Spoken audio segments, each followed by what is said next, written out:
विष्णू परमात्म्याला सुद्धा कामानं सोडलं नाही, अति बेजार केलं कामानं.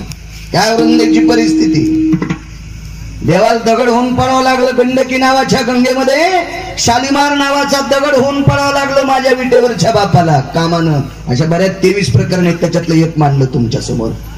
ज्यांनी डोळा उघडल्याच्या नंतर पाऊस पडतो आणि डोळा झाकल्याच्या नंतर पाऊस बंद होतं, हे निसर्गाचं चक्र ज्याच्या दृष्टीत आहे. असे सब्देव के बाबा भगवान शिवशंकर थोडासा काम जवळ आला तर अंगावरचं सगळंच गेलं. इतकाही चित्र काम आहे, इतका विचित्र, इतकं. विल्लनीच्या पाठी लागे लागे पंचानन ग, त्रिशूळ गेले डमरू गेले गेले व्याघ्रांबर ग, दिगंबर रूप झाला झाला पंचानन ग. दिगंबर म्हणजे नागवे झाले, नागवी शंकर. इतका कामी चित्र गजमल साहेब, एवढाही चित्र, एवढा चित्र काम. आणि तो काम जो जिंकू शकतो तो नराच्या यादीत आहे. महाराजाला नदीच्या पलीकडे जायचं होतं. महाराज म्हणजे भोसले महाराज 2-4 अभंग पाठ करून कीर्तन करणारं महाराज नव्हतं ते. महाराज किती अधिकारी होत होता ते पुढे कळत. चित्र आहे. तुडुंब नदी भरलेली. आताच्या नद्या थोड्याच असतात, तुडुंब नद्या त्याच होत्या पण तुडुंब भरलेल्या. पाऊस वेळेला पडायचा, पलीकडे जायचं नदी ओलांडून. नावेची व्यवस्था आहे, 10-15 नावा त्या नदीच्या कडेला दोरानं बांधलेल्या आहेत, पण त्या नावेमध्ये चालक नाही, नाव हाणणारा कोणी नाही. जायचं कसं पलीकडं? महाराजाला अत्यंत गडबड होती पलीकडे जाण्याची आणि नाव पलीकडे नेण्यासाठी एक सज्ज आहे, पण शंका एका गोष्टीची आहे, ती नाव हाणण्यासाठी बाई आहे. असं नका बाई ड्रायव्हर, नावेची ड्रायव्हर बाई असं नका. एसटीची चालक ड्रायव्हर बाई आहे, पण माग पेशंट एकच आहे. आगाव पण आहे तो. नाव चालवायला बाई असावं, पण 5-50 माणसं मध हाता असावं, भीती नाही. महाराजाला पलीकडे जायचे, अधिकारी महाराज आहे, नाव चालवण्यासाठी बाई आहे, पण महाराज एकटीच नावेत बसणार. शंका आहे, कसं बसावं आपण? शंका सांगू तुम्हाला. फ्रीज मध्ये थंड झालेलं लोणी विस्तवाच्या जवळ आलं की वितळणं हा निसर्गाचा स्वभाव आहे. फ्रीज मध्ये ठेवलेला थंड लोण्याचा गोळा विस्तवाच्या जवळ आला की वितळणं हा त्याचा स्वभाव आहे. आणि स्त्री आणि पुरुष एकत्र आल्याच्या नंतर काम उत्पन्न होणं हाही निसर्गाचा स्वभाव आहे. विठाला म्हणून ज्यांना मोठं व्हायचंय, महाराजांनी त्यांना सांगितलं, नको नको स्त्रियाचा, नको नको स्त्रियाचा, आणि करीत या घात. बायका देवी समान आहेत, वंदनीय आहेत, पण काही वेळा पुरत्याच. ज्याला मोठं व्हायचंय ते यांच्या जितके दूर राहतील का, ती माणसं इतक्या टोकाला जातील. हे आती यांच्या जवळ जातील का? रावणासारख्याच धुडकं झालंय तर आपल्या 4-4-5-5 एकरवाल्याची काय कथा आहे? विठाला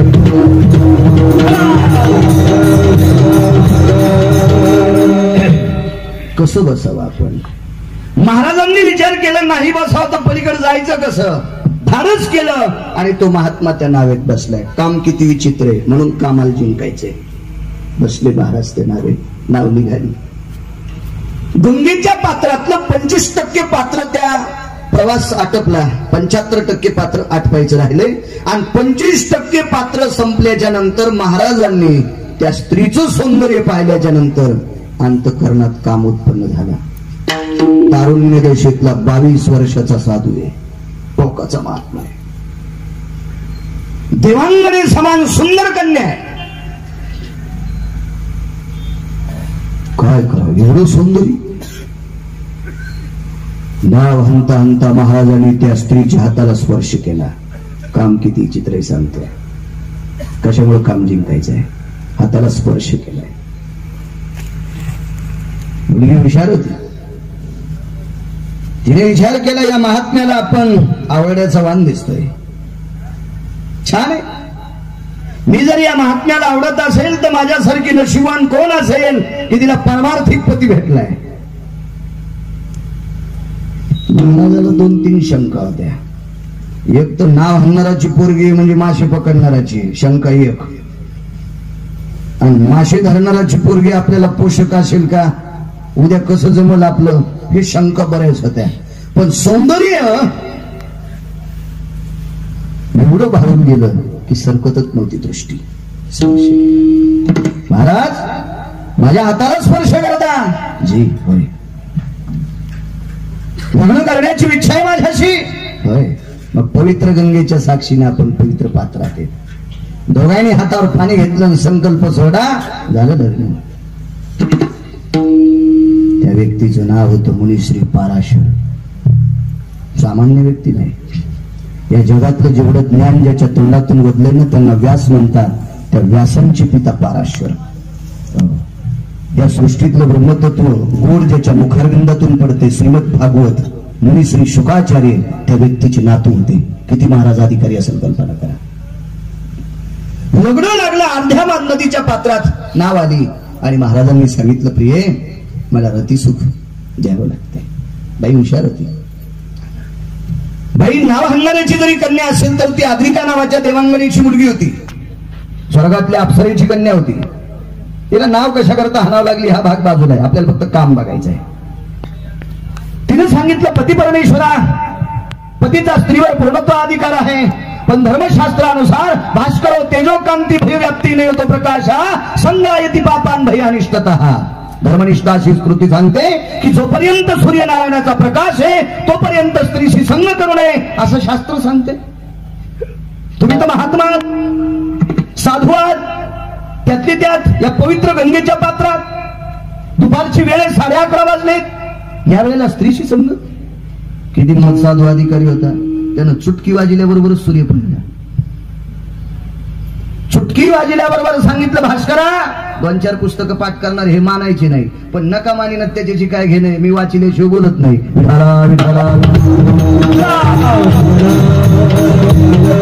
चुटकी वाजल्याबरोबर सूर्यनारायणाला सांगितलं हे प्रकाश देवता तुझ्या प्रकाशाच्या किरणामुळे मला रतिसुख देण्यासाठी अडचण येते म्हणून तुला विनंती आहे तू दुसऱ्या देशात प्रवेश कर. चुटकी वाजल्याबरोबर देवाचं पण ऐकलं नाही. कधी कधी देवासाठी थांबला ते थोडा वेळ. 7व्या अवतारात प्रभू रामचंद्राचा जन्म झाला दुपारच्या वेळेला तर थोडा वेळ थांबले. थोडा वेळ एक शपथ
जगाच्या मालकाच्या जन्माकरता भगवान सूर्यनारायण थांबले. देवाचा जन्म झाला.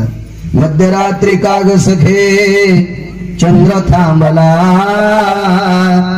कृष्ण जन्मला सखे काना जन्मला कृष्ण जन्मला सखे काना जन्मला कृष्ण जन्मला सखे काना जन्मला. 8व्या अवतारात देवाच्या जन्माकरता थोडा वेळ चंद्र थांबले. 7व्या अवतारात भगवंताच्या जन्माकरता सूर्य थांबला. जगाच्या मालकाला सूर्य थांबवण्यासाठी एकदा गरज पडली जयद्रथाला मारण्याची. त्यावेळेला विश्वाच्या मालकाने सूर्यनारायणाला विनंती केली हे सूर्यनारायणा तुला 3 वाजता सूर्य मावळा लागतोय. नाही करू शकत. मी जर 3 वाजता सूर्य मावळला मी प्राणधार केला तर भीष्माचार्याने शाप दिला माझा बुक्का होईल. नाही सूर्यनारायण ऐकले. त्यावेळेला जगाच्या मालकाला सुदर्शनानं सूर्य झाकावा लागला. म्हणजे देवाची ही कथा. पण साधून चुटकी वाजल्याबरोबर सूर्य दुसऱ्या देशात प्रकाश पाडतोय इकडे अंधार करतोय. ही ज्याची ताकद आहे त्याला पाराशर म्हणतात. काम किती चित्र सांगतोय. काम काम दिवसाची रात्र केली. पत्नीला सांगितलं हे प्रिय आता काय हरकत आहे तुला रती सुख देण्यासाठी? तिनं सांगितलं आपण बाहेर केलेली पाप गंगेमध्ये स्नान केल्याच्या नंतर पवित्र होतात. आपण बाहेर केलेली पाप गंगेमध्ये स्नान केलं की पवित्र होतात, पण तीर्थावर केलेली पाप वज्रलेप होत असतात. म्हणजे पवित्र तीर्थ पाप करण्यासाठी नाही, प्रपंचविहार करण्यासाठी नाही, स्नान संध्या तर्पण करण्यासाठी. आणि या पवित्र गंगेच्या पात्रात हे सोपतंय तुम्हाला. वारं मुठीत धरलं म्हातारं चुकून बोलले, त्या सासून वारं मुठीत धरलं आणि तारामंडळात नाव नेली. देवाला सुद्धा वारं मुठीत धरता आलं नाही. उलट वाराचा आसरा घेऊन तृणावत नावाचा राक्षस 8व्या अवतारात माझ्या जगाच्या मालकाला एकदा मारायला आलता. तृणावत बन बडा वडंबर लिया कृष्ण कोचला गगन कृष्णचंद्रने कंठ दबाला भरते चिखन पाला हे गोपाला जय गोपाला हे गोपाला जय. तृणावत बन बडा वडंबर लिया कृष्ण कोचला गगन कर कृष्णचंद्रने कंठ दबाया मरती व चिखन पाया जय गोपाला जय गोपाला जय. ठीक आहे, देवाला माहित होतं नाही तृणावत आले म्हणून खालीच काऊन नाही दाबलं? तितकं काय होत नाही, पण वाऱ्याच्या रूपात तृणावतानं बेजार केलं. पण म्हाताऱ्यानं मुठीत वारं दाबलं आणि तारामंडळात नाव नेली. याचे अजून 12 प्रउत्तर आहेत, पण राहू दे, आपल्याला 2च बघायचं. दुपारची रात्र करण्याची ताकद ज्याच्यात आहे, किती मोठा अधिकारी साधू असेल, गंगेतली नाव तारामंडळात नेण्याची ताकद असेल जोशी साहेब, ही ज्याच्यात ताकद आहे. एवढी शक्ती असताना पण काम नाही जिंकू शकलं, काम नाही जिंकू शकत. म्हणून महाराज म्हणले काम इतका विचित्र आहे, म्हणून कामावर आटोप पाहिजे. काम क्रोध नाही.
फजिती झाली तितक्या पोटी ब्रह्मा कन्येशी धरू जाय.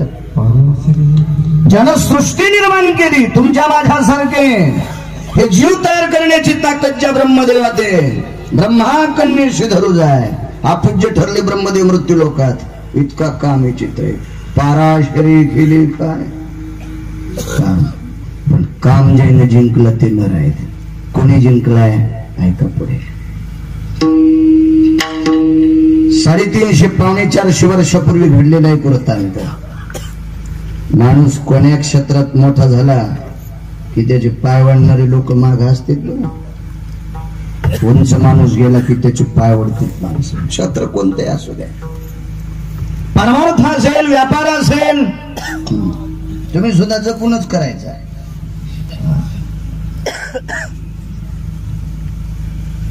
विरोध असतोच. विश्व निर्माण झालं त्यावेळेला एका नाण्याला 2 बाजू असतात.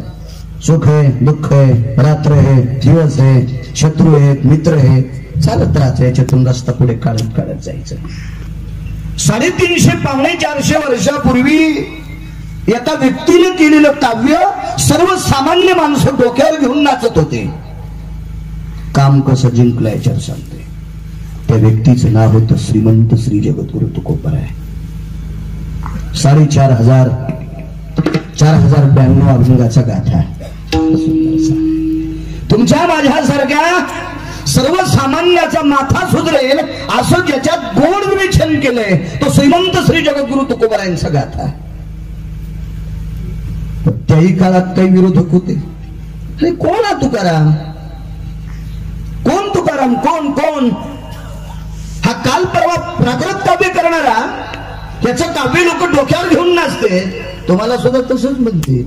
हे कोण शेतकऱ्याचे पोट्टे, एसी दुकान टाकलंय, काही काही तिकडेच भेडून देते. एसीचे पण पैसे वसूल करणार आहे का?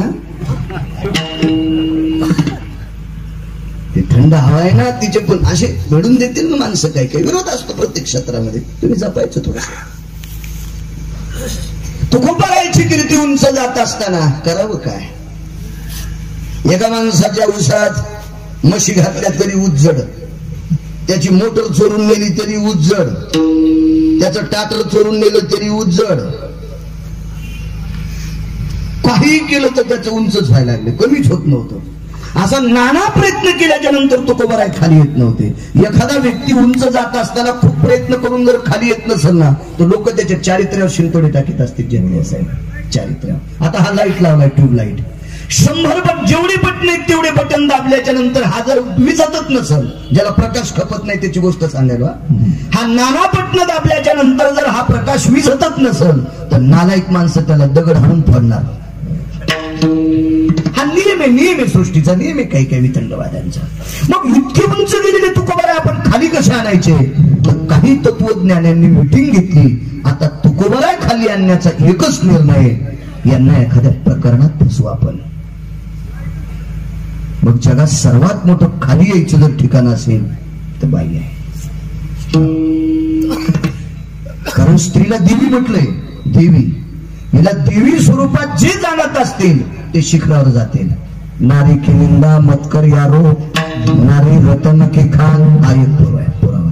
आणि वारकरी संप्रदायाच्या दंडकानुसार जर सांगितलं तर ज्या घरी कुलस्त्रिया, राज्य, राणी व संपत्ती, कुलवान शब्द वापरलाय महिलांसाठी. कुलवान याच्या पलीकडचा इतिहास सांगू का महाभारतातला? एका बाईला भर सभेत घरातली माणसं उघडं करत होते म्हणून जगाच्या मालकानं स्वतःचं रूप सोडून दिलं, वस्त्राचं रूप घेतलं आणि तिचा अंगाला कवर देऊन टाकलं. कौरवे पांचाली सभे माझी आलेली, वस्त्र हरणे वस्त्र कैसे झाली माऊली. पांडुरंगे येऊ पांडुरंगे, जीवाचे जीव लगे येऊ पांडुरंगे. इतका सन्मान स्त्रीच्या बाबतीत, तिच्याकडे वितुष्ट आणि वितंडवादानं पाहायचं नाही. मग आता हिच्यात जर फसला तर कायमचा संपला, असा तत्वसिद्धांतकांचा न्याय होता आणि वस्तुस्थिती आहे. मग तुकोबारायला फसवायचं कसं? तुकोबाराय चिंतना करता 2-3 ठिकाणी जायचं. रामचंद्र डोंगर असे 2-3 ठिकाण होते, त्या ठिकाणाला जायचे. पण त्या ठिकाणाला जात असताना एक असं ठिकाण होतं की त्याच्या बाजूला वाघिणी शिवहिणी जमलेल्या असायच्या आणि तुकोबाराय त्या परिस्थितीत परमार्थ करायचे. एकमुखी रस्ता असा माणूस चालायचा, कामावर पकड करणारी माणसं जिंकणारी काम. तुकोबाराय त्या रस्त्याने चालायचे. त्याच रस्त्याने त्या काळामध्ये एक अत्तरची कंपनी काढली. ती मुस्लिम समाजाच्या माणसाची होती. मला असं वाटतं सुगंधी द्रव्ये आजही मुस्लिम समाजाच्या माणसाची कंपन्या जास्त सुगंधी द्रव्याच्या बरं का. ज्या त्या माणसाने ज्याच्या त्याच्यावर पकड कमवलेली असती. आणि एखाद्या जातीला वाईट म्हणणं हे मूर्खपणाचं टोके. बरं, मूर्खपणाचं टोके. वारकरी संप्रदायाचं काम करणाऱ्या माणसानं तो कुण्याच जातीला नाव नाही ठेवलं पाहिजे. कुण्याच दुसऱ्याला नाव ठेवण्याची लायकीच आपल्यात नाही. उलट हा संप्रदाय वैश्विक समतेचा आहे. मी त्या दिवशी सुद्धा सांगितलं होतं, होका उत्तम चांडाळ त्याचे पाय माझे कपाळ, पंढरीचे वारकरी त्यांचे पाय माझे श्री, उचनीचे काही नेणे भगवंत, तिष्ठे भाव भक्ती देखून या संप्रदायामध्ये कुठल्याही जातीच्या दिंड्या उडवायच्या नाही. विठाला विठाला.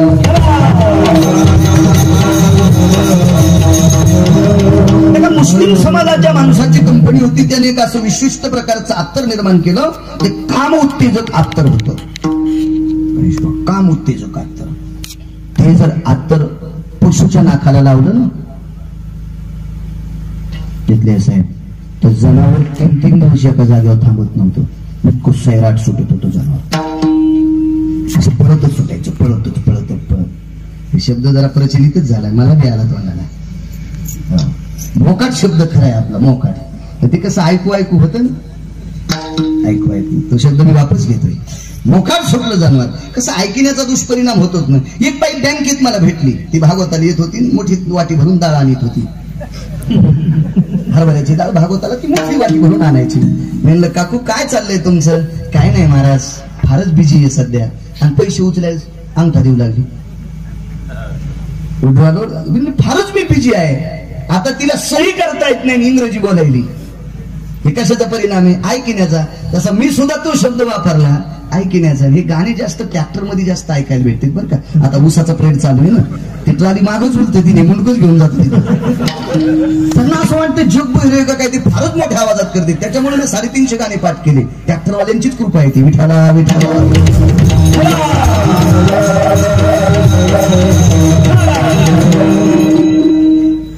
ते सुगंधी द्रव्य आपतंय. पशुला नियम आहेत बरं का, पशुला नियम आहेत. नियमाच्या चौकटीत असणाऱ्या पशुच्या नाकाला जर ते काम उत्तेजक अत्तर लावलं तर 3-3, 4-4 दिवस ते पशु मोकाट पडत राहतो. ज्याचा काम ताब्यात नाही अशी जगाच्या पाठीवर एकच जात आहे, ती फक्त मानवी जात, ज्याचं कामावर कंट्रोल नाही. मग अशा माणसाच्या नाकाला जर ते सुगंधी द्रव्य लावलं तर तो किती भयकेल. आणि तसं सुगंधी द्रव्य तुकोबारायच्या रस्त्याने एकांतात जातात, त्या रस्त्याने 4 लिटरचा सडा टाकला होता. सडा टाकला होता. काम क्रोध, काम नाही अंग्या, क्रोध जर वेळ भेटला तर पाहू, काम नाही अंगी, सडा टाकला होता. सडा तुकोबारायच्या रस्त्याने चालत असताना घ्राण देवता तो सुगंध घेत होती. घ्राण देवता म्हणजे नाक, नाकाला घ्राण म्हणतात. घ्राण देवता ती सुगंध घेत होती. पण तुकोबारायच्या लक्षात आलं, माणसाला मन 2 असतात बरं का, 2 मन आहेत माणसाला.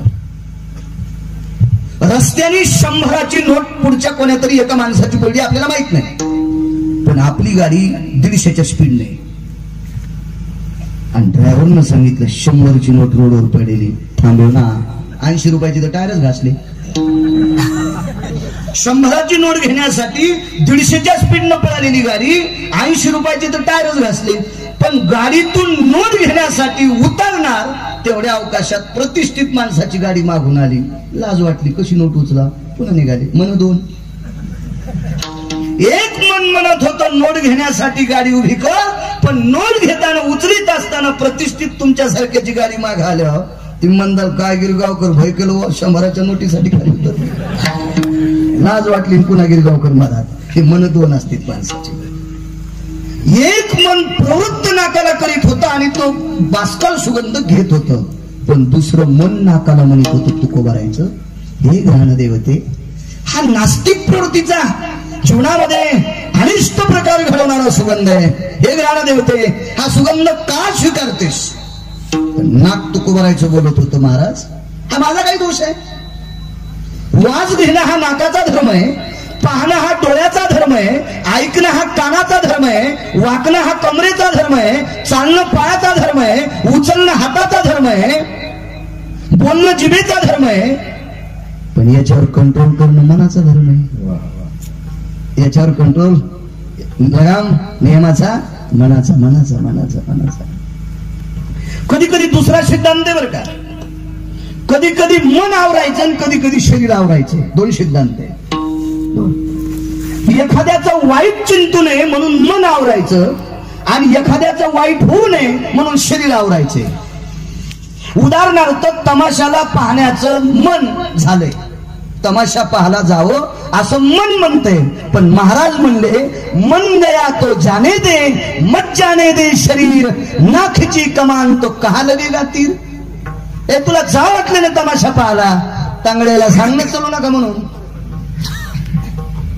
गेलं जागच्या जागा. कधी कधी शरीर आवरायचे आणि एखाद्याचं वाईट मनात कधी कधी मन आवरायचे. दोन्ही गोष्टी कारणीभूत आहे. पण तुकोबारायला ते नाक म्हणते, तुमच्या मनाला सांगा ना. तर तुकोबारायने नाकाला स्पर्श केला, चाल दे तुझ्या मनानं. ते काय गिरगावकरांचं नाक होतं, ते तुकोबारायचं नाक होतं. आणि तेवढा सुगंध घेऊन अंतकरणात धैर्याचा सागर एकटा तिला इतका सुद्धा टळत नव्हता. त्यांना तुकोबाराय म्हणतात, तुकोबाराय. आणि तेवढ्यानं थांबलं नाही बरं का. देवांगणे समान 222 स्त्रिया पुराणात सुंदर होत्या. महाराष्ट्राच्या मातीमध्ये 6 स्त्रिया सुंदर होत्या आणि उपसुंदर 3 होत्या. त्या उपसुंदर्यापैकी एक सुंदर स्त्री तुकोबारायला फसवण्यासाठी पाठवली. 6 तर फार सुंदर होत्या, त्या मुख्य सुंदर होत्या, त्याच्यापैकी 2 मुस्लिमाकडे होत्या आणि 4 हिंदूकडे होत्या. सौंदर्य कोणाच्या बापाची जहागिरी नाही बरं. भिकाऱ्याला सुद्धा सुंदर लेकरू जन्माला येऊ शकते. हो, भिकाऱ्याला सुद्धा सुंदर मुलगी जन्माला येऊ शकते आणि 500 एकरवाल्याचं पोरग म्हणू शकते. काही म्हणा, पण आम्हाला वटीत घ्या. सौंदर्य त्याला काय, ते देवाने दिलेली ती श्रीमंती. त्या उपसुंदरीपैकी एक सुंदरी त्या रस्त्याने अश्लील कर्म करत होती. तुकोबाराय जवळ आले आणि डोळे झाकले आणि काय म्हणले तिला,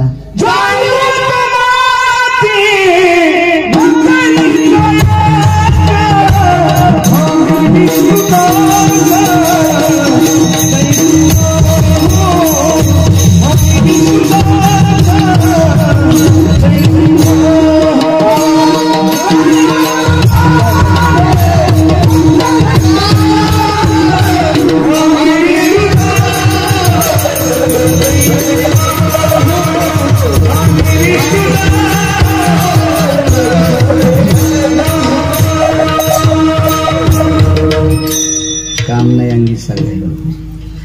पाहिल्याबरोबर तोंडातून वाक्य पडत, जाई हो तू माते न करी सायास, आभी विष्णुदास तैशून्य हो. हा शब्द वापरत असताना तुकोबारायने वरी बोट केलं तर बरं जितले असं वरी केलं तर बोट वरी, कारण पाप करणारी माणसं जास्त वरीच होते. 6 वेळेस व्याभिचाराचं पाप केलं तो इंद्रवरी आहे. 2 वेळेस मनाचं मन स्थिती कारण चुकलंय ब्रह्मदेव, ते सत्यलोकात वरी आहेत म्हणून वरी बोट केलं. हे माय, जाईवो तू माते नकरी सायास, तू काहीच प्रयत्न करू नकोस, आम्ही विष्णुदास तैसे न हो. आम्ही तसे नाही वरचे सारखे.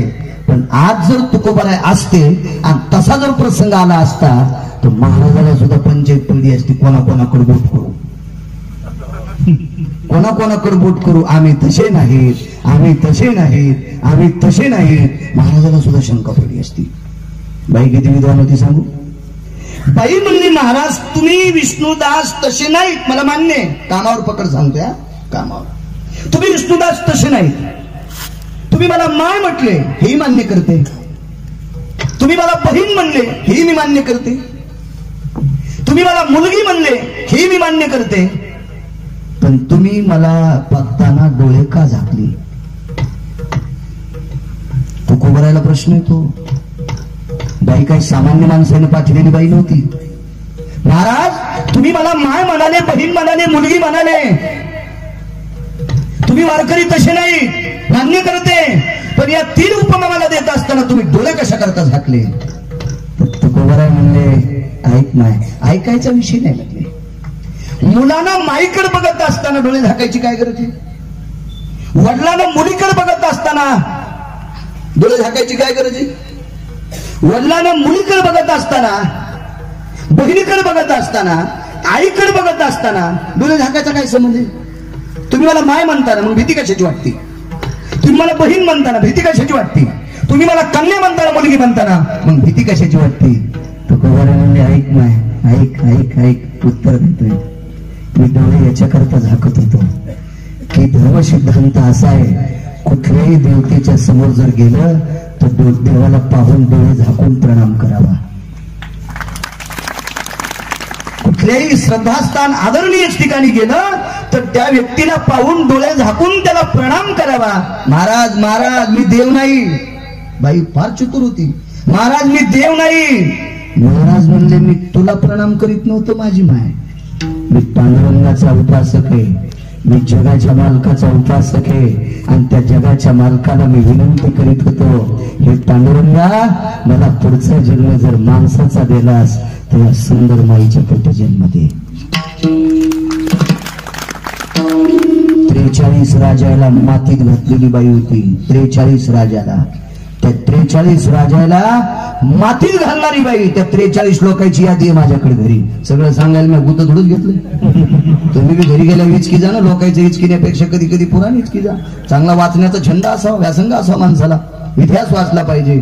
43 राजाला मातीत घालणारी बाई. तुकोबारायच्या पुढे काहीच चाललं नाही, सर्व सोडून दिलं आणि तुकोबारायची श्रोता बनली. याला म्हणायचं कामावर किती पकड आहे. काम क्रोध नाही,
जिंकू शकतो का आपण? नाही. मग आपण मराठी यादीत नाही. नियमानं आपला वेळ 25 मिनिटं राहिला बरं फक्त. रामकृष्ण. कामावर पकड असेल. 65 वर्षाचे एक वारकरी आहेत बसले बाबा. 65 वर्षाचा एक वारकरी. 200 एकर जमीन आहे. महिन्याचा पंढरपूरचा वारकरी आहे. काम किती जिंकलं पाहिजे काम. खर तर संप्रदायातल्या लोकांनी, मी मगाशी गजमल साहेब होते, रत्लेश्वर होते, शंकर भाऊ केवारे होते, आज गाडी चालवायला ते होते सोबत. वारकरी संप्रदाय ज्याला गरुड झेप घ्यायची का, त्यानं अभंग पाठ केले तरी, कमी पाठ केले तरी चालेल, पण आचरण ज्याचं गोड आहे का, त्याला माणसं लेकरापेक्षा जीव लावतात. लेकरापेक्षा फक्त आचरण गोड असावं. कमी अधिक विद्वत्ता कमी असली तरी चालेल, पण त्याचं आचरण गोड असावं. 60-65 वर्षाचं वय त्या व्यक्तीचं. एके दिवशी शनिवारी मुक्कामाला शाळेच्या वरांड्यात डोंबाऱ्याचा एक कुटुंब मुक्कामाला आलं. डोंबारी माहिती ना सर्वांना. ते 4 वेळी बांधते, त्याच्यावर असा दोर टांगते, ते दोर असा ताणून घेते आणि तो सकाळी डफ वाजवत असतो आणि मग त्याच्या कुटुंबातलं कोणीतरी त्या दोरावर जो साहेब नृत्य करत असते. त्याचा तो खेळ होता बिचाराचा. आणि पोटासाठी ज्याच्या वाट्याला जे काम येईल ते माणसानं करायचं. हरी का नाम पेट का धंदा न करे मोर खांदा. काम करायचं माणसानं, करायचं. नुसतं भजनच करावं असं नाही सांगितलं. कामामध्ये काम काही म्हणा राम राम. जर परतूर तालुक्यातल्या लोकांनी मिटिंग घेतली, 15 दिवस आपल्याला काहीच काम करायचे नाही, नुसतं रामकृष्ण हरीच म्हणायचंय, ऊस कोण नेऊन घालायचे, इकून तिकून कुठं मोठं फुटलेले कापस कोण याचायचे नाही. बाकीचे काम करणं सुद्धा परमार्थच असते. तर त्या व्यक्तीच्या विधभर पोटाची खळगी भरण्यासाठी त्याचा व्यवसाय होता तो डोंबऱ्याचा खेळ. 12 लोकांचं कुटुंब ते शनिवारी शाळेच्या वरांड्यात मुक्कामाला आहेत. कशा करता शनिवारी? दुसऱ्या दिवशी रविवारी शाळेला सुट्टी असते आणि रविवारी विद्यार्थी आधी करून सर्वजण सकाळी लेकरं पाहण्यासाठी येतील. आणा 2 आणि अडकापही आपल्याला काही मिळेल, त्याच्यावर आपला संसार धकेल म्हणून शनिवारी मोठं गाव होतं, त्या गावात मुक्कामा करतात त्या डोंबऱ्याचा ते कुटुंब ते खेळ आलेला आहे. वयस्कर डोंबरे त्यानं आपल्या पत्नीला सांगितलं, प्रिय मानामुळ्याचं गाव आहे, मोठं गाव आहे, या शाळेपासून बाहेरगावी जाण्याचा रस्ता आहे, एकरूप रस्ता आहे. शहराला जायचं असेल तर इथून रस्ता आहे, शेताला जायचं असेल इथून रस्ता आहे. बऱ्याच लोक याच रस्त्याने वावरतात आणि या रस्त्याच्या कडेला शाळा आहे. प्रिय, आपल्याकडे 4 सुना तरुण आहेत. कृपया उतरायच्या अगोदर त्याची स्नान झाली पाहिजे. 3:30ला मथारी उठली, 3 दगडाची चूल मांडली, तटावरचं सरपण काढलं, ती चूल पेटिली, पाणी हापसलं. हापसा असेल शाळेमध्ये, पाणी तापत होतं, सगळ्याचे स्नान होत होते. नवीन लग्न झालेल्या मुलाची मंडळी ती सगळ्याला पाणी तापून देत होती. सर्वजणांचे स्नान आटोपले आणि सगळ्याच्या शेवटी ती स्नान करत होती. किती काही काही लोकांची दृष्टी गोडे बघा, ती माणसं उंच जाऊ शकतात. आणि ती स्नान करत असताना हा 60-65 वयाच्या वर्षाचा एक व्यक्ती वारकरी सकाळी सकाळी शेतात येडा करायला रोज जात होता. रोज पूर्वीची माणसं सकाळी सकाळी येडा करून येत होते शेतात. आता येडा करत नाही, त्याच्यामुळे शेतात काय चाललं लक्षात. शेतात गेलं की धन काम सांगत बघ. आपण शेतीत जाऊन आलो की शेत आपल्याला काम सांगते. काम शेत वापशावर असावा आणि बारीक सत्तन यावा, लगेच शेत काम सांगते. कोळप धरणं बापू, धरणं कोळप धरणं, लगेच शेत. ते बोलत नाही बरं का, ते सांगत असते. ते शहाण्या शेतकऱ्याला कळत असते. म्हणून शेतात येडा करायला जायचे. घरी बसलेली माणसं म्हणते, काय रात्री पाऊस झाला, मोटरसायकलच्या खाली चिखल नाही. काय पाऊस झाला, घरी बसल्या आपल्या चिचपटीत कोलपे चालायचे नाही. तिकडे थेंबच नाही, घरी बसल्या चिचपटी वली झाली म्हणला. हे घरून पूर्वीचे माणसं येडा करायला जायचे. हे सकाळी सकाळी येडा करण्यासाठी शेतात माथारा जात आहे. पण तांब्या बकिटाला वाजला, सूर्योदय होत होता. साजूकचा प्रकाश, सूर्याचा कोवळा प्रकाश, आणि त्या प्रकाशात डाव्या हाताला काय वाजले म्हणून या म्हाताऱ्याचं लक्ष गेलं. पण ती डोंगराची सून स्नान करत होती. शेवटचा पाण्याचा तांब्या अंगावर घेत होती. पदर पडलेला होता, चोळी काढून ठेवलेली होती. 65 वर्षाच्या वारकऱ्याने विचार केला, देवा ह्या आयुष्यात मी कुणीच उघडं झालेलं पाहिलं नाही रे देवा, का माझ्या वाट्याला आणलंस. तो तसा शेतात गेला. त्या वारकऱ्याचं नावही सांगेल तुम्हाला नंतर. तो वारकरी शेतात गेला, बाभळीचे 2 काटे हातावर घेतली आणि स्वतःच्या डोळ्याला बोलत होता, पापानो, अरे ज्या आईने जन्म दिलाय त्या आईच्या माझा जन्म झाल्याच्या नंतर त्या आईच्या मांडीवर तिचं स्तनपान करत असताना पदर पडलेली स्त्री पाहिली, ती जन्म दिलेली माय. अरे ज्या माईने जन्म दिलाय त्या माईच्या मांडीवर पडून तिचं स्तनपान करत असताना पदर पडलेली स्त्री पाहिली, ती फक्त जन्म दिलेली माय. आणि बापानं जिच्या सोबत लग्न लावून दिलंय तिचा पदर पडलेला पाहिलाय ती माझी पत्नी. या 2 व्यक्तीच्या व्यतिरिक्त कोण्या स्त्रीचा पदर पडलेला पाहिला नाही. पाप्यानो, आज तुम्ही मला फसवलंय. दोन्ही डोळे फोडून टाकले. चुकून अनावधानानं अकृत्य बघण्याची क्षमता तात्पुरती का होत नाही डोळ्यात आली तर त्याचा निषेध म्हणून डोळे फोडून टाकावा. ही ज्याची दृष्टीत आणि कामात पकड, त्याला म्हणावा काम क्रोध नाही.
क्षमता असली पाहिजे काम जिंकण्याची. त्याची क्षमता संपली त्याचं वाचलं. 6व्या क्रमांकाचा संन्यासी, 19 संन्यासी माझ्या वाचनात आले. त्याच्यापैकी 6व्या क्रमांकाचा संन्यासी, ज्याला मठ नाही, ज्याला संस्थान नाही, ज्याला शर्ट नाही, ज्याला खिसा नाही. शर्ट नाही म्हणल्यावर खिजत नाही ना. ज्याला मुक्कामासाठी घर नाही, बायता पाणी फिरता साधू, मुक्काम पडेल त्या ठिकाणी थांबायचं. सकाळी स्नान झाल्याच्या नंतर भिक्षा मागायची, निघाले पुढं. त्या संन्याशाचं नाव देवर्षी नारद. 6व्या क्रमांकाचा नित्य भजन करणारा संन्यासी. नारदासारखं भजन नाही केलं बरं कोणी. म्हणून नारद तुंबर सांब गायन करी. भगवान शिवशंकराला भजनामध्ये नाविन्यपूर्ण साथ देणारी व्यक्ती देवर्षी नारद होते. काय टोकाचा संन्यासी. पण त्या संन्याशाने एक जणाची वरात पाहिली. काय डीजे साहेब, काय माणसं नाचायले. आता लग्नाला गेल्यावर असं वाटते देवा काय आपलं नशीब फुटका, आपलं येडेवानीत लग्न झालं. काय थाट आहे आता. पुन्हा मी मनाला म्हणत असतो मोकाड्या बस, आता शहाणपणा करशील तर पुन्हा ऊस तोडायला जाशील. मोकाड्या बस. त्या संन्याशानं वरात पाहिली. वरात आता त्या काळातली वरात म्हणजे डीजे फिजे थोडाच होता. बैलगाडी असायची, त्याच्यावर बाज टाकायची, त्या बाजावर नवरदेव नवरी पाय सोडून बसलेले. मग ती मारुतीपासून वरात निघती. ज्याच्या दारात येईन त्या बाईनं नवरीला हळद कुंकू द्यायचं, नवरदेवाला कुंकू लावायचं, साखर द्यायची, करदुडा द्यायचं आणि नाव विचारायची. मग त्यानं उभ्यानंच नाव सांगायचं, म्हणजे बसल्या बसल्याचं. नीनं खाली वाकून म्हातारीच्या कानात नाव सांगायचं. असे नाव असायचे. ते नाव ही वरात असायची. त्याच्या पुढे एक हलकी वाजायची, जंगणाडी पकणाडी, जंगणाडी पकणाडी, जंगणाडी पकणाडी. हलकीचा बोलतो. अशी बारकी बारकी लेकरं, छोटी छोटी लेकरं जरा जरा त्या वराती पुढे नाचायची. आता फरक झालाय थोडासा. हलकीच्या जागेवर बँड आला, बारकल्याच्या जागेवर मोठाले आले, आणि अजून काही बदल झाला. काही काही ठिकाणी तो बया पण नाचायला. विठाला विठाला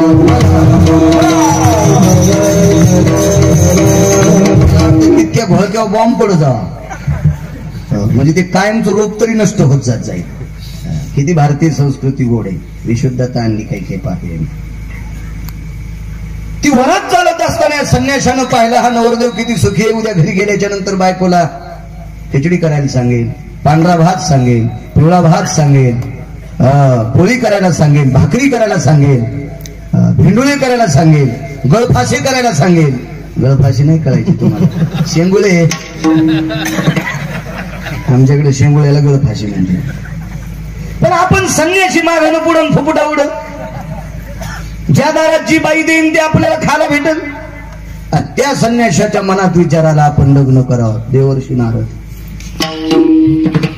आता देईन कोण, आपण बघू वेळ ना.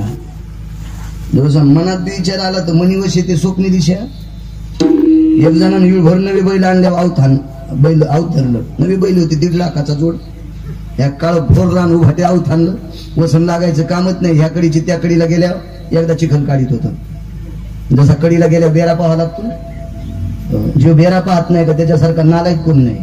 कडीला गेल्यावर बेरा पाहायला पाहिजे. तुमच्यात बी बेरे पाहावं लागते का. विठाला विठाला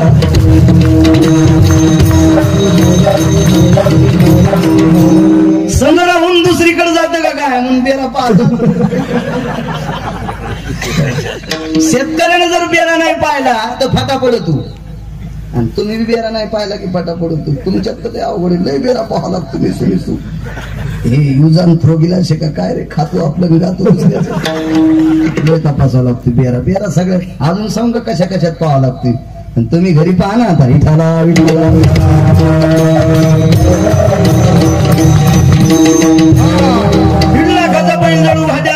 कडीला गेल्याच्या नंतर पासाची माती काढायचा, आवत उचलायचा. काय आनंद त्याला. संध्याकाळी आवताच स्वप्न पडलं. बाजाव झोपल्याला पुन्हा उठायचा आणि बाज पालथी करायचा. रसन काढायचा, पुन्हा बाज सोयीशी करायचा आणि झोपायचा. 10-5 मिनिटाला पुन्हा उठायचा आणि बाज पालथी करायचा. मनीवशी ते स्वप्नी दिशे. मनात जरी आलं तरी पाप काम, मनात जरी आलं तरी विचित्र. एक संन्यासी 5-6 आले. नारदाचं पुन्हा सांगतो मी. ना दे मला लांबून इचकायचा, कोणाचं नाही इचकीत मी. 5-6 संन्यासी मंदिरात बसले. एका संन्याशाने अशीच वरात पाहिले. ते म्हणलं आपल्याला लग्न करावं लागतंय. बाकीच्या गुरुजीला सांगितलं, गुरुजी हे भयकलं म्हणे, हे लग्न करायचं म्हणते. गुरुजी म्हणले मूर्ख आहे, नालायक आहे, हे तू संन्यासी आहेस ना, कशाला पाहिलं बाकीच्या भानगडीमध्ये, कशाला लग्न करायचं, चल हो खाली. कोणी कोणी आपल्याला पोरगी देईन. मंदिराच्या बाजूला आड होता, आडावर झोपलो. गावातले आड त्याला पाठर होते ना, ते मोठा असा रुंद पाठर, चांगला बैलगाडी चलवला असा पाठर होतो बसतो, चौफेर गोपल्याला आड, आणि त्या पाठरावर झोपलं. झालं लग्न झोपीत. संन्याशाचं झोपीतच लग्न झालं. झोपीत लग्न झाल्याच्या नंतर झोपीतच 2 पोरं झाले. बाई म्हणली ना, हे रावशाला घ्या ना इथं. रावशाजवळ टाकलं, झोपू द्या इथं रावशाला. आणि मग रावशाला झोपल्या, भावशाला कुठं जागा आहे, पलीकडे सारखा ना, भावशाला टाकू द्या ना. मग ते पुन्हा जरसं पलीकडे सरकलं. म्हणलं काय ताण देते रे, सरकलं जायचं पलीकडे. आणि ती म्हणली मला खाली गार लागते, सरकारला पलीकड, मी कुठं पडू. काऊन ताण देते रे, सरकलं पलीकडे तर आडत पडलं. काय वाजलं म्हणून सगळेजण. आता कशी माणसं उकळे पावर, आधी जशी फाशीला न्यायची होती अशी दिसू लागली. भंगार म्हणलं की माणसाला लई आवडत तू. काय वाजलं म्हणून सगळे शिष्य आले पळत. त्याच्या कुठं दोरी अंधारात त्याने त्याच्यात लंगुटे बांधले गेलं बरी काढ. त्याच्या जो काय मागणं कुठं फुकुटावलं,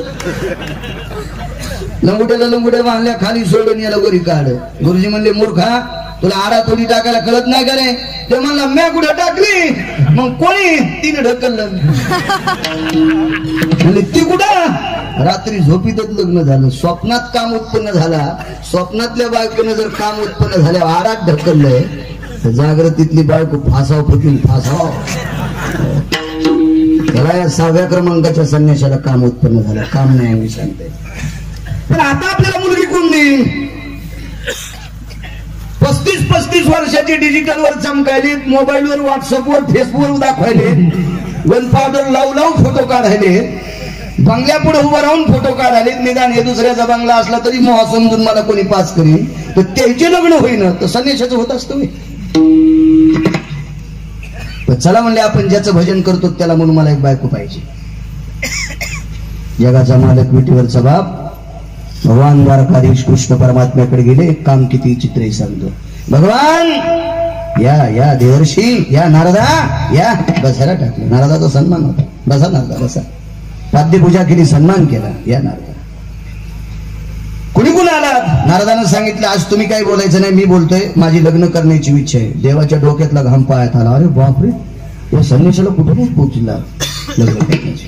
नारदा तुम्हाला आता लग्न, होय आता करायचं.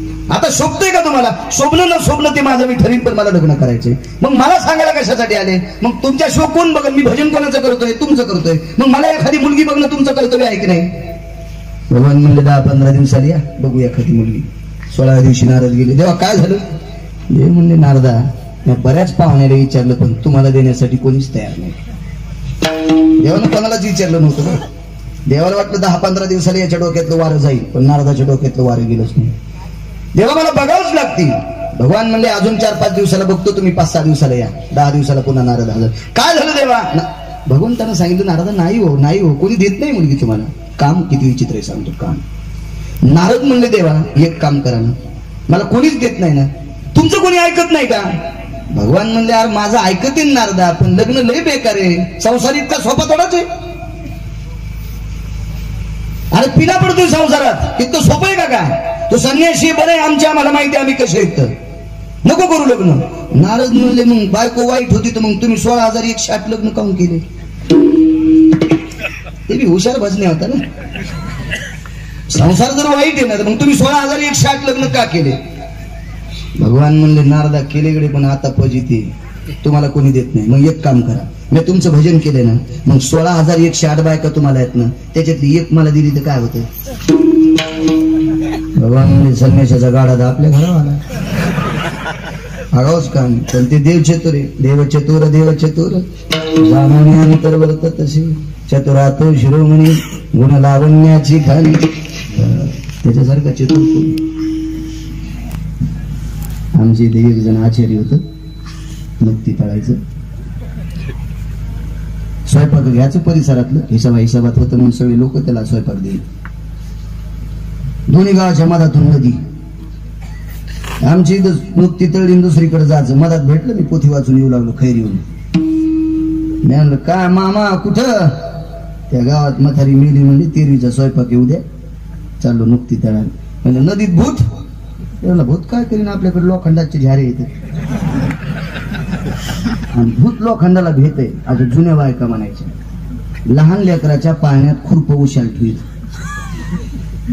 खुरप ठेवीत, लोखंड कशाचं तरी ठेवीत, ते भूतासाठी ठेवत नव्हते.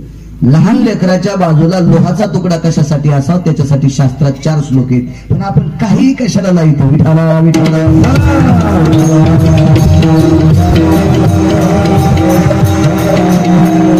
झाल्या पाहायला की भूत भिवून पडत. दार म्हणलं तू नुकती तळली, तेलकट तळणाऱ्या माणसाला भूत खातोय. मी त्याला म्हणावं, त्याला खरंच भूत भेटलं. त्या खपक्या दातन गीतन उच्च शिवी आणि ते भूताच भूताना असा हात केला, मला खातो. आचारी धट होता आमच्या इथलं, गिरगावचं होतं. जगात जर्मनी, भारतात परभणीत गिरगाव सरबट. मी इतका रगील म्हणलं, ते किती रगील आमच्या गावात होतं आचार्य. भूताना म्हणला का ठोक्याला झालीन, म्हणला का झाऱ्यातच मुंडकं तोडील. भूताचा हात किती मोठा, याचा हात किती बारीकसा, पण रेटीने त्याला. भूत म्हणला तुम्हाला कसं खाशील, मला नादी लागू नकोस आपल्या. भूत म्हणलं काय करशील, मी धोकं उडीन म्हणे. शेवटी प्रश्न उत्तराची पैज लागली आणि आचार्य त्याला म्हणलं, भूत दादा एक काम कर, माझ्या प्रश्नाचं उत्तर दे, प्रश्नाचं उत्तर दिलं की तुम्हाला खाऊन टाका. देव किती चतुर याच्यावर सांगतोय. भूत म्हणला प्रश्न विचारून काय 5-50 नाही, एकच विचारायचा म्हणजे प्रश्न, त्या प्रश्नाचं उत्तर दे. विचारला प्रश्न कोणता माहिती, मुक्ती तळायचा झाऱ्या आचार्यानं तोंडापुढे धरला आणि झाऱ्या काढून घेतला. मी माझ्या भाषेत सांगू का आता, कोमल भाषेत सांगायची मन नाही सवय, शिद्र असते कोमल भाषा. त्यानं झाऱ्या बाजूला केला आणि भूताला विचारलं, सांग मी तुला कोण्या भोकडातून पाहिलं. आमच्या इथल्या आचार्यानं असा झाऱ्या तोंडा पुढे लावला, पुन्हा झाऱ्या काढून घेतला आणि भूताला विचारलं, सांग ना तुला कोण्या भोकडातून पाहिलं. भूत म्हणला पुढच्या गावाला हेच रस्ता जातो. मग आमच्या इथला नुकती तळणारा आचार्य जरी इतका चतुर येते, याला जन्माला घालणारा विटीवरचा मालक किती चतुर असेल कल्पना करा ना. काय सुंबळे देवाला साधं समजिते, देवाला सुद्धा हिरवी ती ठिवे फिरी कवळे, ते चांदणी ते म्हणे पिवळे, ते माझ्या स्वरूपी निर्मळे देखती दोष. कावीळ झालेल्या माणसाच्या डोळ्याच्या बाहुल्या पिवळ्या होत असतात आणि त्या बाहुल्या पिवळ्या झाल्याच्या नंतर ते चांदणीला पिवळ्या म्हणते. चुकीचे तो चतुर आहे, चतुर. त्या चतुर परमात्म्यानं सांगितलं, देवर्षी नारदा माझी मंडळी तुम्हाला देण्यासाठी काही हरकत नाही, पण मी जिथं नाही ती घेऊन जा. काम किती विचित्र पा. नारदाने विचार केला, दुसरी कशाला न्यायची, जी पैशाची मालकीन तीच घेऊ. पहिला नंबर नारदानं लक्ष्मीच्या घरी लावला. ताई साहेब देवाला जेवायला वाढायला, जाऊ द्या म्हणले, मला माहितच होतं तू इथंच बसशील. नारद म्हणले, मला माहिती आहे तू चतुर आहे देवा, तू इथंच बसशील, पण 2 नंबरची देवाची पत्नी श्रीमंत होती, तिचं नाव सत्यभामा. तिने वडिलांकडनं मनी आणला होता. माहेरातून आणतात ना काही बाय, खारवड्या, पापुड्या, कोरड्या, शेवया, बोटुळे, त्याला लांबते म्हणते कोणी, तिकडून आणतात. माहेरातून आणलेले बोटुळे बाईनं शिजवा, मालकानं खावा. मुकाट्या खाल्ली तरच ठीक. एका बाईनं बोटुळे शिजले, मालकाला खाऊ. मी जाताना, या महाराज खादर सभा. मी बसलो, मला काही कुठली बिमारी नव्हती, शुगर नाही, काय नाही. मशी होते बाईची तर 2-4 गावात तूप दूध बोटल्याचा भाग. मी म्हणलं, बाई फारच सुंदर शेवया झाल्यात, माईने केल्यात. याच्या माईच्या बोटुळे आणि हे माईच्या दांड्या सारख्याच कशा असतात बघा. हात्याने इकडचं गात्यात तिकडचं, हात पायाला तिकडचं गाच. आपल्या सप्त्यात मुक्ती केली ना, नुसता इकडे सप्ता म्हणावं. काय सप्ताह झाला नाही, माहेरातला लयच वेगळा सप्ताह असतो. कुठे येड्या बाबा बायको तुमची असो की माझी असो, ते तिकडच गाणार जास्त. काय नुकती झाली सप्त्यातली बाई, माहेरातली वेगळीच असते. कशी राखेल मध्ये तरी तू जास्त गात्याला बघ. स्वभाव असतो मावल्यांचा, काय प्रेम असतं काय माहित त्यांना. नवरा कलेक्टर जरी असला, भाऊ भिकारी जरी असला, तरी बाईला आपला भाऊ आवडतो आणि आवडत जातो. बरं का, स्वाभिमान आहे तुमचा, तो आवडलं पाहिजे माहेर माणसाला. आम्ही एकदा म्हणत्याच्या आईच्या पाया पडायला चाललो, शेजाऱ्याची बैलगाडी निघली, मी बसलो. आमचं काय देवीचं तेल देईल आणि भूत्याला घायला. बसलो त्या बैलगाडीत मी सर. मग पोरायची माय म्हणजे मला बी याचं, पोरायची माय म्हणजे माझी बायको बरं, पण तुम्ही पुन्हा हिचकी झाली. बस काय आपल्याला काय तिकीट नाही काय नाही, बसलो बैलगाडी. कर्नावळीवर गाडी आल्याच्या नंतर ती म्हणजे गाडी थांबवा. नाही कौन पावसाळ्याचे दिवस आहे, दुसऱ्याच्या गाडीत आलो, पटकन दर्शन घेऊन पुन्हा वापस जायचंय. संध्याकाळी मला जवळ कीर्तन आहे, नाही पण गाडीच थांबवा. आता दुसऱ्याची गाडी असल्यामुळं तर हिनं जास्तच आग्रह केल्यामुळे त्याला म्हणलं 2 मिनिटं गाडी थांबवा. म्हणलं काय त्या बाबरी खालचं कुत्र माझ्या भावासारखं कुत्र दिसतं. ते कुत्र हिच्या भावाचं जसं कुत्र आहे ते तसं कुत्र दिसलंय. म्हणले पान माझ्या भावाच्या दारात सुद्धा असंच कुत्र आहे. त्याच्या पलीकडचं सांगितलं असतं पण राहू द्या. बायका माहेरावून आणतात. एका बाईने श्रीमंतक नावाचा मुनी आणला होता. तो 21 क्विंटल 78 किलो 44 किलो सोनं देत होता. तिचं नाव सत्यभामा. तिच्या घरी गेल्याच्या नंतर आई विडा देत होत्या. म्हणले मला माहिती आहे चेकरी ज्या बायका पैशावाल्या आहेत तिथंच थांबणार आहे, नाही थांबायचं. 100 घरं पाहिले नारदानं, 100. तर प्रत्येक ठिकाणी जगाचा मालक विठ्ठल जळीस्थळी भरला, रिता ठावला एवढला. आज मी दृष्टीने पाहिला विठ्ठलची काष्टी पाशाने सर्वत्र देवी व्यापक व्यापक चराचरात व्यापक पाहिलं. 100 घरं पाहिल्याच्या नंतर नारदाने विचार केला हे पुढे पुढे जात असं आता पुन्हा आपण लक्ष्मीकडे जाऊ. नारद पुन्हा पहिल्या घरी आले. त्यावेळेला आईसाहेब बिजवारा देत होत्या. थकून नारदानं 16,108 घरं पाहिले. एकाही घरी रिकामी नाही. खोदरून एका विहिरीत उडी टाकलं, चिपळ्या विनावर ठुलता एका विहिरीत उडी टाकली. विहीर बनायला लागलो ते दुसरं तीर्थ होतं. त्या तीर्थाला असा शाप होता त्याच्यात माणूस पडली बाई होत होती. दुसऱ्याची स्त्री पाहिल्याच्या नंतर काम उत्पन्न झालेल्या 6व्या क्रमांकाचा संन्यासी, रात्रंदिवस भजन करणारा संन्यासी. या संन्यासाच्या अंतकरणामध्ये 3.5 पळाचा काम उत्पन्न झाला. पळ ही पंचांगाची भाषा आहे. पळ, भव, करण, निमिष ही पंचांगाची भाषा. या 3.5 पळा इतका काम उत्पन्न झाला तर जगभर प्रसिद्ध असणारा संन्यासी त्याची बाई झाली. कामानं बरबटलेलं कोणी विचारित नाही. तुझं एक मागताची भली तू आता याची रांड केली. देवा तुला एक मागितली होती त्याला दिलीच नाहीस, उलट माणसाची तो बाई केलीस. इतका कामी चित्र आहे. म्हणून काम क्रोध नाही.